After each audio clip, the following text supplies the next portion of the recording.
Video अच्छा लगे तो शेयर मार दे भाई। मोबाइल की जो इंटरनल पार्ट्स होते हैं ये अलग अलग कंपनी के हिसाब से अलग अलग होते हैं। जैसे कि आपको यहाँ दिख रहा है कि इस डिंगर है, इस बैटरी कनेक्टर है, डिस्प्ले कनेक्टर है, माइक है, एयर स्पीकर है, सिम जैक है। तो इस तरह के बहुत सारे पार्ट्स। और दूसरी बात, ये पार्ट्स अलग अलग अकॉर्डिंग कंपनी के अलग अलग मॉडल के हिसाब से आते हैं। जैसे माइक की बात करूँ तो यूनिवर्सल माइक अलग है, SMD माइक अलग होता है, बैटरी कनेक्टर में बहुत सारे टाइप है, डिस्प्ले कनेक्टर के अलग टाइप है। तो आगे जानते हैं। तो हमें मोबाइल रिपेयरिंग करने के लिए एक टूल किट की ज़रूरत पड़ती है। जैसे कि DC मशीन हो गया। DC मशीन के बहुत सारे फ़ायदे हैं। DC मशीन से मैं बताऊंगा बाद में यूज़, आपको अलग वीडियो बना के कि कौन से 10 टाइप के फ़ायदे हैं। मतलब टेस्टिंग का पर्पस के हिसाब से तो है ही वो, पावर सप्लाई के हिसाब से भी है ही वो, लेकिन इसके अलावा और ब्रह्मास्त्र है जिससे आपको लैपटॉप में और मोबाइल में ये बहुत बढ़िया बढ़िया ट्रिक बताऊंगा। और मल्टीमीटर कभी भी 2 रखे, पतंजलि वाला मीटर जिसको पीला वाला मल्टीमीटर उसको पतंजलि बोलता हूँ, तो हमेशा 2 रखे। और ये वाला एक मल्टीमीटर ले ले। स्क्रू ड्राइवर का सेट, जितना अच्छा आपका टूल रहेगा उतना काम में मज़ा आएगा। ट्वीज़र ले ले, हर चीज़ दो दो ले लो। कटर हो गया, ओपनर हो गया, ब्रश हो गया, सोल्डरिंग आयरन, सोल्डरिंग वायर, और डिस्प्ले निकालने का separator machine, opener, screw driver set, और प्रॉब, और 7000 निकालने का फ्लक्स वगैरह वगैरह बहुत कुछ है। तो जितना लो उतना कम है, लेकिन ये बेसिक चीज़ है। ये सब मतलब अपने टेबल पे होना ही चाहिए। मल्टीमीटर 2 ले, फ्रीक्वेंसी अलग अलग मापने के हिसाब से। चलो फिर आगे बढ़ते हैं। ये आपको इमेज में दिख रहा है कि जो छोटे वाला जो दिख रहा है आपको, उसको कहते हैं रॉ, और जो बड़ा वाला जो बाहर की तरफ है उसको कहते हैं कॉलम, और इसके बगल में जो येलो येलो है उसको कहते हैं अब ग्राउंड। जब ये रॉ और कॉलम आपस में जुड़ते हैं तभी हमारा कीपैड वर्क करता है। और जैसे कि आपको दिख रहा है कि येलो लाइन और रेड लाइन ये आपस में जुड़े हुए हैं। इसको हम मल्टीमीटर पे, मतलब बज़र की रेंज पे हम सेट करेंगे मल्टीमीटर को। और फिर उसके बाद मल्टीमीटर को बज़र में रेंज करके, मतलब ब्लैक जो मल्टीमीटर का प्रॉब है उसको ग्राउंड में रखेंगे। जैसे कि GND लिखा हुआ है, ग्राउंड मतलब ये जो येलो कलर का आपको लाइन दिख रहा है वो ग्राउंड है। और उसके बाद ये जो रॉ और कॉलम है उस पर हम मल्टीमीटर का रेड प्रॉब रखेंगे और देखेंगे कि वैल्यू आ रही है नहीं। अगर वैल्यू आती है तो स्विच ओके है, अगर वैल्यू नहीं आती है तो स्विच नॉट वर्किंग। और ये मतलब कॉलम में भी और रॉ में भी, दोनों में हमको चेक करना होता है। ठीक है, तो आइए चलिए फिर देखते हैं इसका प्रैक्टिकल वीडियो। चारों तरफ ये फ्रेम होता है, फ्रेम उसके अकॉर्डिंग इसको खोला जाता है। तो बहुत आराम से इसका फ्रेम वगैरह चेक करके ही खोलें। जो कीपैड है, इसका जो अपना माइक है, सॉरी, ये अलग होता है, बड़े मोबाइल का माइक अलग होता है।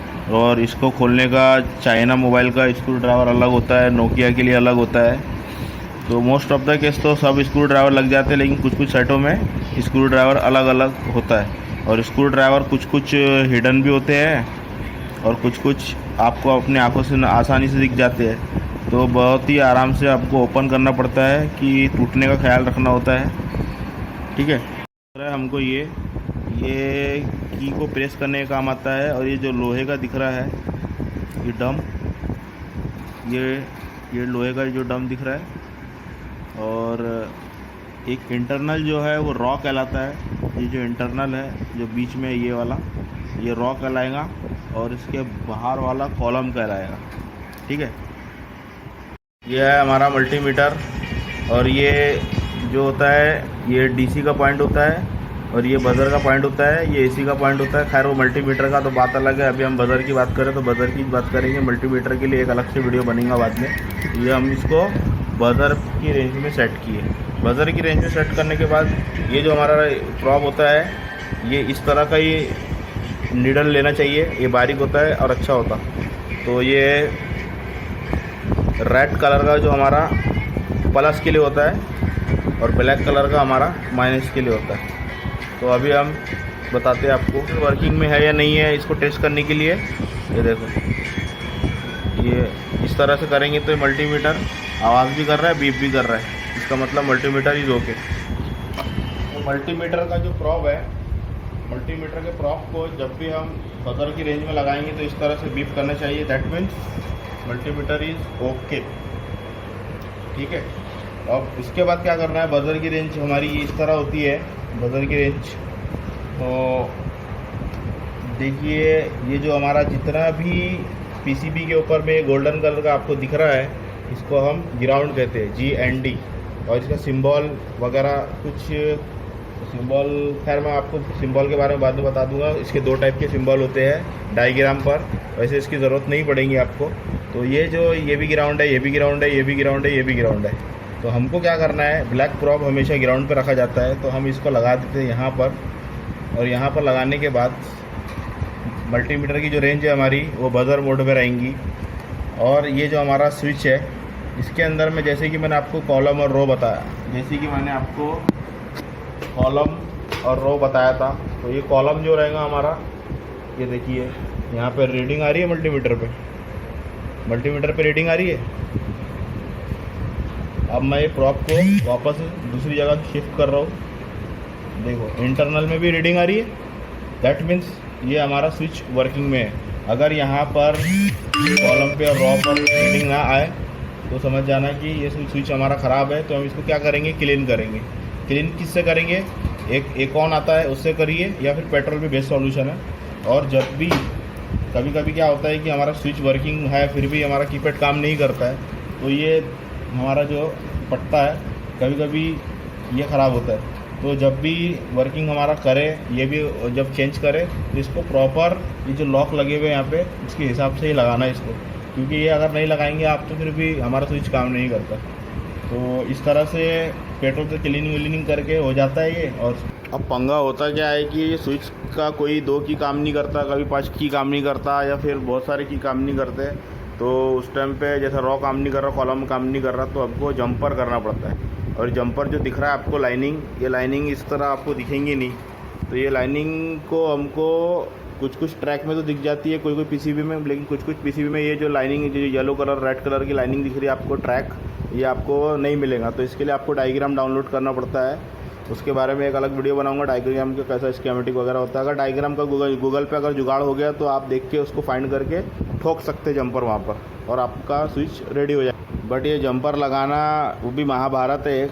इसको बहुत प्रैक्टिस करना पड़ता है आपको, 15-20 दिन 1 महीना कंटिन्यू प्रैक्टिस करते रहना पड़ेगा, तब जाके कहाँ जंपर लगाना है इसका आइडिया लगेगा। तो गूगल पे तो कुछ पीसीबी का डायग्राम मिल जाता है, तो उसके अकॉर्डिंग हम जंपर कर सकते हैं। लेकिन जिसका नहीं होता उसके लिए स्पेशल स्कीमेटिक आता है, बोर्नियो स्कीमेटिक, जो कि 4000 रुपये का आता है 1 पीसी पे। 1 पीसी 1 साल के लिए आता है, बोर्नियो। तो वो तो खैर वो अपन आगे एडवांस लेवल में जाएंगे, अभी तो नॉर्मली आपको बता रहा हूँ मैं। तो जंपर सॉल्यूशन इस तरह होता है ये। तो जंपर मारने के लिए जो बेस्ट टेक्निक बोला जाए तो जितना बारीक वायर रहेगा आपका उतना बेस्ट, मतलब सॉल्यूशन है ये कि जितना बारीक रहे। और ये जंपर मारने की प्रैक्टिस बहुत करना पड़ेगा, जिस तरह से दिखा गया इमेज पे, ऊपर नीचे आजू बाजू जंपर कहाँ से उठा के मारना, क्या करना, ये सारा कुछ अपन जानेंगे अगले वीडियो में। नहीं, जैसे कि वीडियो तो आप मेरा वीडियो चैनल का अपना सब्सक्राइब करके, अब मान के चलो कि 3 की काम कर रहा है, 5 की काम कर रहा है, या फिर पूरा ही की काम नहीं कर रहा है, तो उस विषय में क्या होता है कि हमारा कीबोर्ड आईसी यानी कि कीपैड आईसी ही हमारा डैमेज होता है, या फिर पावर आईसी डैमेज होता है, या फिर सीपीयू आईसी भी डैमेज होता है। कभी कभी क्या होता है कि अभी के जो लेटेस्ट हमारे पीसीबी आ रहे हैं, जियो 5G आ रहा है, तो इसके अंदर में क्या है, अभी कीपैड ऐसा बना दिया है कि इसके सारा कीपैड आईसी का कनेक्शन, मतलब कीपैड आईसी गायब करके सीपीयू में मर्ज कर दिया। यानी जो आप की दबाएंगे तो सेंस करेगा सीपीयू, उससे सारा मतलब आइडेंटिफिकेशन, जो भी आप मतलब ऑर्डर दे रहे हैं, 1 2 3 4 जो भी बटन दबाएंगे तो वो सारा कुछ सीपीयू में जाएगा। तो ऐसा कुछ प्रॉब्लम रहा है तो हमको फिर सीपीयू को रिवॉल्व करना पड़ेगा, रीहॉट करना पड़ेगा, उसके आसपास के कंपोनेंट